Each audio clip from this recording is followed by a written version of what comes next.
Olá, professores.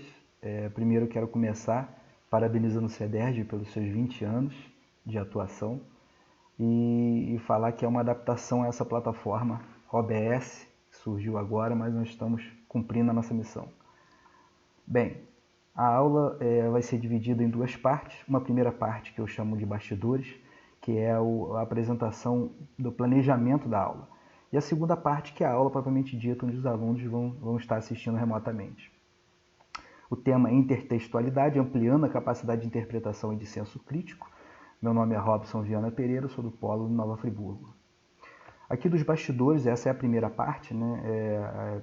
O plano de aula para uma classe nono ano do ensino fundamental, modalidade sobre o ensino remoto, e o tema é intertextualidade, ampliando a capacidade de interpretação e de senso crítico. Nós vamos ter dois objetivos, um geral e dois específicos. O geral é desenvolver a capacidade de interpretação de texto nos alunos. E os específicos, um deles é demonstrar como a intertextualidade se utiliza do conhecimento prévio em prol da interpretação de texto. O quão é importante a intertextualidade para o desenvolvimento da capacidade de interpretação de texto. O segundo objetivo específico é identificar elementos distintos de um texto que comprovem a intertextualidade. Através da abordagem do texto, a gente identificar quais são os elementos que estão presentes naquele texto que demonstram para a gente que existe a intertextualidade naquela situação. Teremos também uma introdução. A introdução será através de duas perguntas, onde eu vou falar a respeito de comerciais. E esses comerciais, na verdade, um comercial que vai falar sobre intertextualidade, e de uma música que vai estar um pouco diferente do que eles costumam ouvir, uma música até conhecida, mas que é um pouco diferente, e que a gente vai abordar essa questão da intertextualidade. A gente vai ter outro tópico do conceito e vou citar alguns exemplos, e depois atividade de fixação e avaliação da aprendizagem. A metodologia é o uso da intertextualidade em processo seletivo. A gente vai falar sobre a importância desse tema para os concursos, para o Enem, né? Os processos seletivos em geral. O uso de imagem, de texto e de vídeo vão ser bastante abordados, porque a proposta é fazer socialização e engajamento ao tema, porque vão ter umas imagens aí na aula que dizem respeito a games, a faixa etária que são os alunos que a gente está dando aula, né? A importância do conhecimento de mundo também vai ser abordada durante a aula, que eles vão poder perceber que a compreensão de texto de mais diversas fontes e gêneros, elas estão pautadas em conhecimento de mundo. Quanto mais informação eu tenho, melhor fica a minha interpretação, melhor fica o meu entendimento daquilo que me é exposto. Eles vão entender que esse conhecimento de mundo faz desenvolver na gente o senso crítico. Não somente como pessoa, mas como profissional, como estudante, porque a gente precisa fazer seleção das coisas que a gente ouve, das coisas que a gente vê, das coisas que a gente lê, né? Então, essa importância do conhecimento de mundo para a gente desenvolver esse senso crítico. A aula vai ser remota, né? A gente vai primar pela participação, socialização e interação dos alunos com o professor. E a avaliação, a verificação da aprendizagem dá-se por dinâmica de perguntas e respostas, onde os alunos serão distribuídos em grupos e vários textos e imagens serão apresentados para que eles possam identificar os elementos de intertextualidade. Bem, nesse momento agora que acaba o planejamento da aula e vai começar a aula propriamente dita. Muito obrigado, vamos lá. Olá, sejam todos bem-vindos. Esta é a aula de língua portuguesa. O nosso tema de hoje é intertextualidade e eu sou o professor Robson Viana. Sejam todos bem-vindos. Eu vou começar com vocês com uma pergunta. Quem já viu uma propaganda que se utilizava de um tema totalmente distinto para chamar a sua atenção? Eu coloquei aqui um exemplo dessa propaganda aqui do Celta. O Celta com o Cebolinha, né? Um personagem, e ele fala a escolha Celta, né? O nome do carro. A gente sabe que o personagem ele troca o R pelo L. Então a intenção dele era falar que a escolha certa é o Celta. Então o marketing fez a troca do R pelo L e aproveitou para fazer referência ao automóvel que eles querem vender, né? A escolha Celta é a escolha certa. Mas para que a gente entenda isso aí, é preciso que a gente tenha conhecimento de mundo. É preciso que a gente saiba quem é o Cebolinha, que ele fala R, que ele troca o R pelo L, né? E que o nome do carro é o Celta, né? Isso é intertextualidade, quando a gente faz referência de um assunto com outro assunto, relação entre textos. A gente vai ver um pouquinho mais na frente. Vamos para um novo exemplo? Acho que esse exemplo vocês vão gostar. Quem já ouviu uma música famosa e internacional em ritmo de pagode ou sertanejo? Vocês com certeza já conhecem essa cantora Rihanna, né? E o nome dessa música é Diamonds. Eu vou botar para vocês. Possivelmente você já conhece o ritmo. Eu vou colocar e a gente vai conversar sobre ele. Tá bom? Então vamos lá.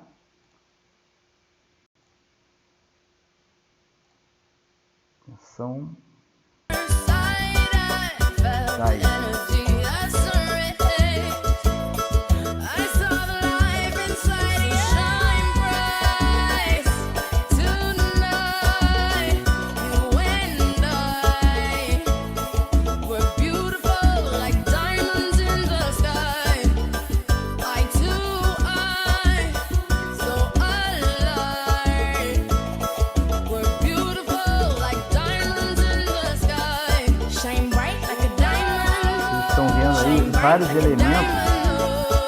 Vários elementos que compõem essa música aí, bem diferente.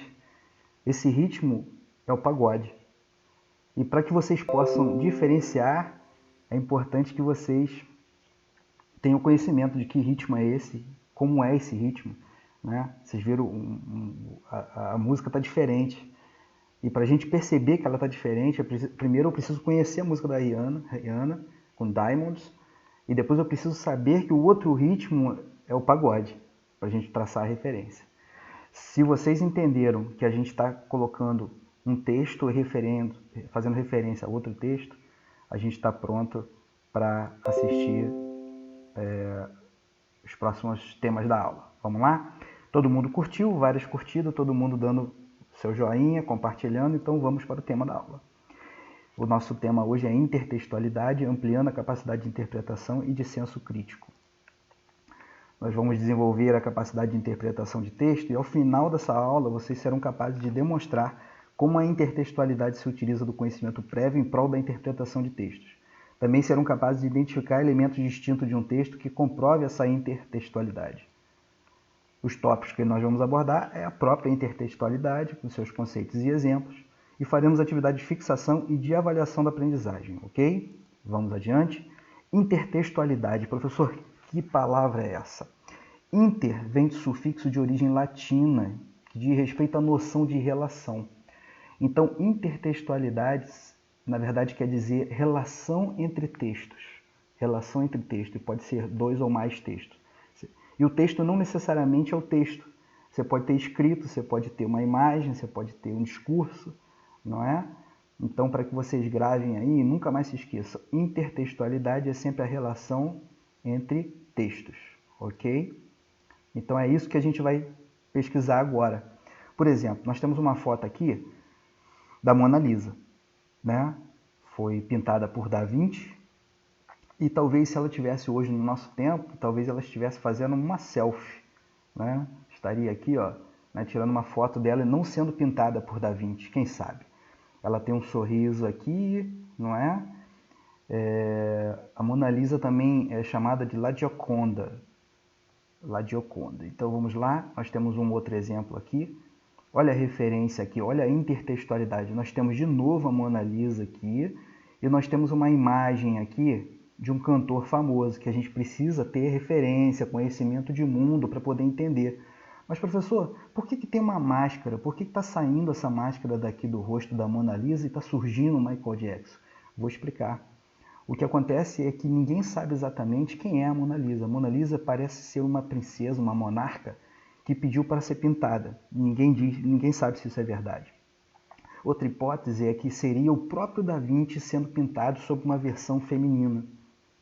Uma terceira versão, e ainda existem muitas outras, é que Da Vinci teria pintado o seu pai uma feição feminina. Então, Da Vinci sendo pintado ele mesmo, ele pintando uma versão feminina, pintando seu pai numa versão feminina e pintando uma princesa. Ninguém sabe. E aqui a gente coloca quem é a Mona Lisa. Será que era o Michael Jackson? Aqui por trás a intenção de Da Vinci era pintar o Michael Jackson, né? Mas olha só, a intertextualidade. É preciso entender quem era a Mona Lisa, La Gioconda, e era preciso entender o Michael Jackson, as mudanças que ele fez no rosto, tantas coisas que aconteceram, né?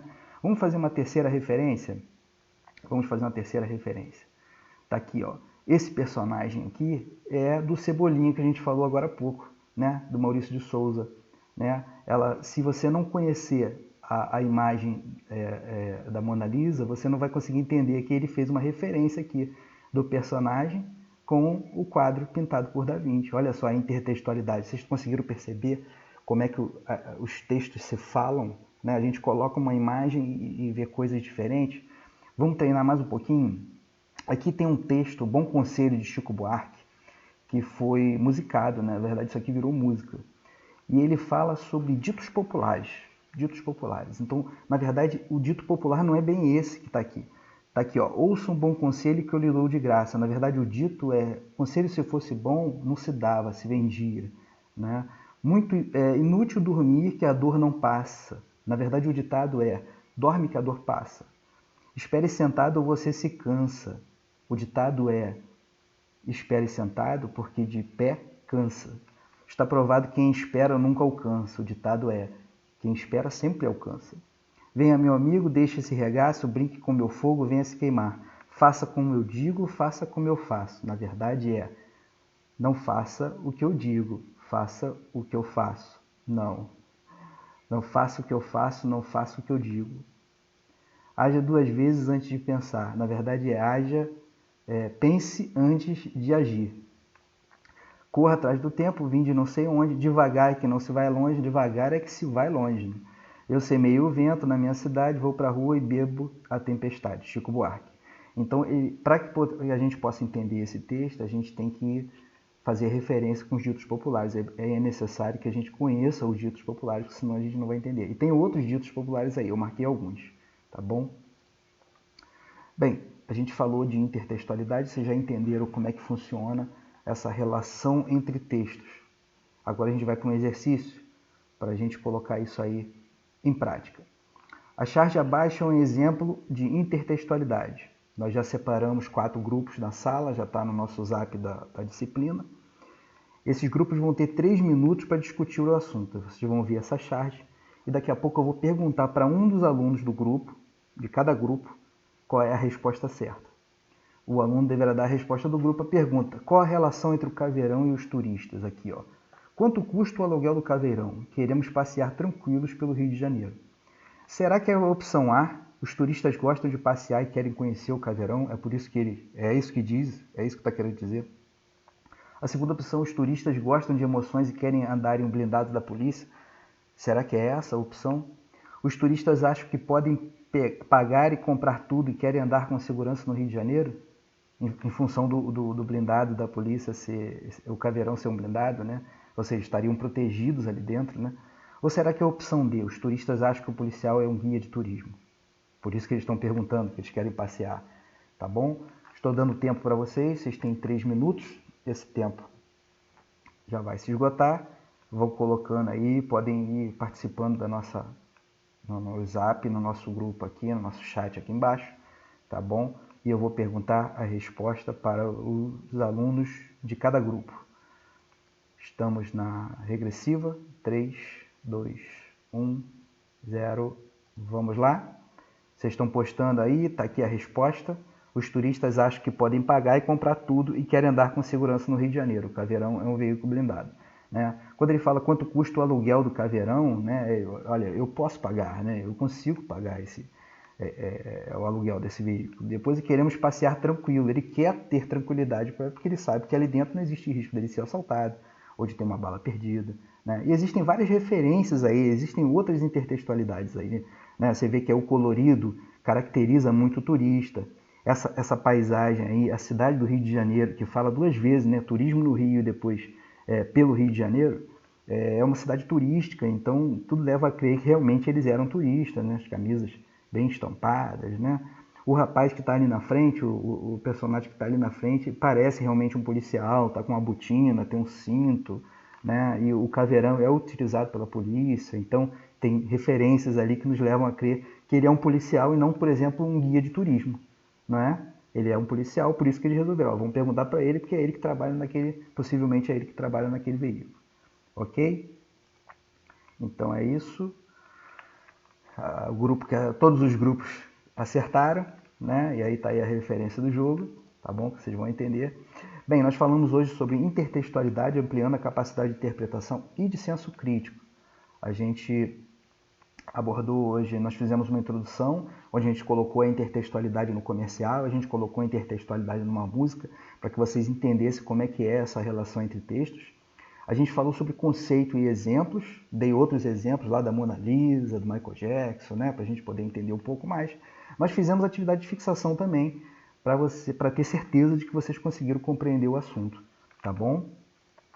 Bem, os objetivos eram demonstrar, e vocês alcançaram, pode ter certeza que vocês hoje são capazes de demonstrar como a intertextualidade são utilizados o conhecimento prévio em prol da interpretação de texto, e são capazes também de identificar elementos distintos de um texto que comprovem a intertextualidade. Vocês conseguem examinar um texto e dali retirar elementos que comprovem essa intertextualidade, tá bom? Bem, acabou a nossa aula hoje, tá bom? Mas na semana que vem nós vamos estar juntos de novo. Espero ter contribuído com o conhecimento de vocês, tá bom? E conto com vocês na próxima aula para a gente somar ainda mais. Forte abraço, até mais.